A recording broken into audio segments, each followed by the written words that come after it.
नमस्कार दोस्तों, मैं विनय दुबे मुंबई से। भारत में एक ऐसी आबादी है, बहुत छोटी सी, मतलब झाट के बाल बराबर एक ऐसी आबादी है जिनको किसी से बहुत दिक्कत है। वो झाट के बालों को ना, सिर्फ एक झाट का बाल देखा है ना कितना होता है, बस उतने ही हैं इस देश में जिनको इस देश में नमाज नहीं चाहिए, जिनको इस देश में मुसलमान नहीं चाहिए। और उन झाट के बाल का जो असलहा है ना, वो मुसलमानों के तलवे चाटे पड़ा है। CA/NRC लाए थे, क्या उखाड़ लिए मुसलमानों का। और नमाज जिसमें ईश्वर की प्रार्थना की जाती है, उनसे इन झाट के वालों को तकलीफ है, इस्लाम से तकलीफ है, मुसलमान से तकलीफ है। लेकिन क्या होता है ना, हम लोग कितनी भी कोशिश कर लें, चाहे कितनी भी इनको समझा लें, कितना भी इनको बताएं, कितनी भी इनको जानकारियां दें, लेकिन झाट का बाल हमेशा टेढ़ा ही होता है।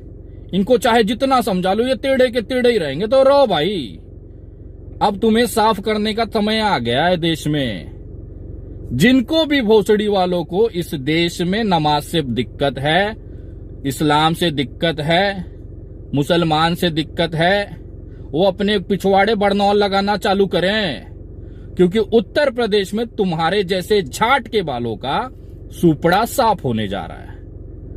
उत्तर प्रदेश में सरकार बदल रही है और 2024 में भारतीय जनता पार्टी पाताल लोक में घुस जानी है, धस जानी है जमीन में। जो हरकतें हमारे प्रधानमंत्री ने पिछले 7 सालों में किया है, जो तबाही, देश की बर्बादी हमारे भारतीय जनता पार्टी ने पिछले 7 सालों में किया है, वो शायद ही इतिहास के पन्नों में किसी सरकार ने किया होगा। अब जनता जो है ना, वो जूता लेके तैयार बैठी है। आओ तो सही बेटा, इंतजार में बैठी है जनता। और इसका पहला कील ठोका गया बंगाल में। जिस तरह से 200 पार, घंटा बजाओ रे घंटा, जाट के बालो। अब उत्तर प्रदेश में कितना पार, जरा बताओ तो सही। उत्तर प्रदेश में समाजवादी, ओवैसी और ओम प्रकाश राजभर जी मिलकर सरकार बना रहे, तय हो गया है, कोई शंका ही नहीं बची है। सिर्फ एक प्राथमिकता, एक बोलते हैं ना कि एक उदाहरण रखा गया, सिर्फ चुनाव होंगे, उसके बाद सीधा मुख्यमंत्री शपथ ग्रहण है मुख्यमंत्री का, अखिलेश यादव का। सिंपल सी बात, वहां कुछ बचा ही नहीं है इस बार। अगर इनकी फटी नहीं होती ना, ये किसान बिल वापस न ले रहे होते। इनकी अगर पिछवाड़े में इतना दम होता ना, रुके रहते। हम तो बोलते थे कि अगर एक बाप की औलाद हो तो किसान बिल वापस मत लेना। काहे ले लिया? चलने देते आंदोलन, कब्र में बनने देते, तुम्हारी धसा देते, हमको तुम्हारी अंतिम संस्कार करा देते उत्तर प्रदेश में। और अभी भी कुछ हुआ नहीं है भाई, इससे कुछ न बदलने वाला।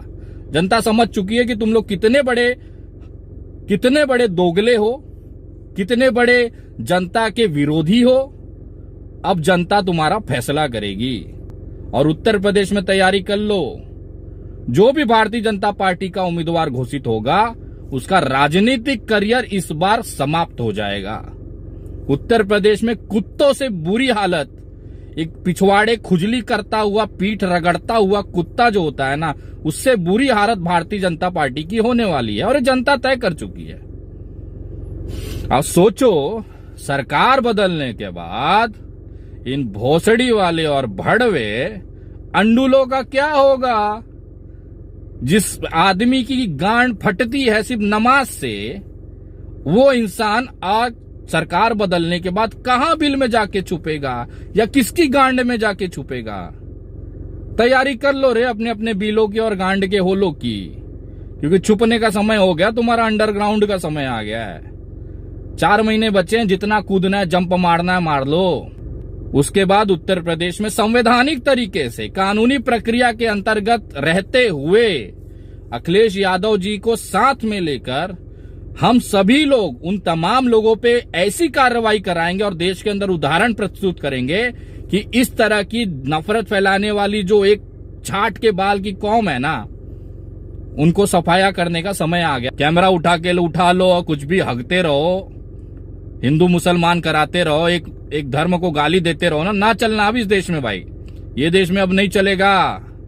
देश में केवल संविधान चलेगा, कानून व्यवस्था चलेगी और इस देश में जो धर्म निरपेक्षता है, पंथ निरपेक्षता है, वही चलेगा।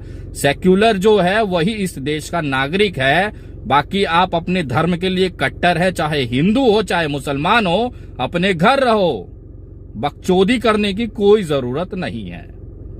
सेक्युलर है, देश में स्वागत है, नहीं तो तुम्हारा ऐसा हालत करेंगे कि सोच के डर जाएगी। इंतजार करिए, हिसाब सभी का होगा। जय हिंद, जय महाराष्ट्र।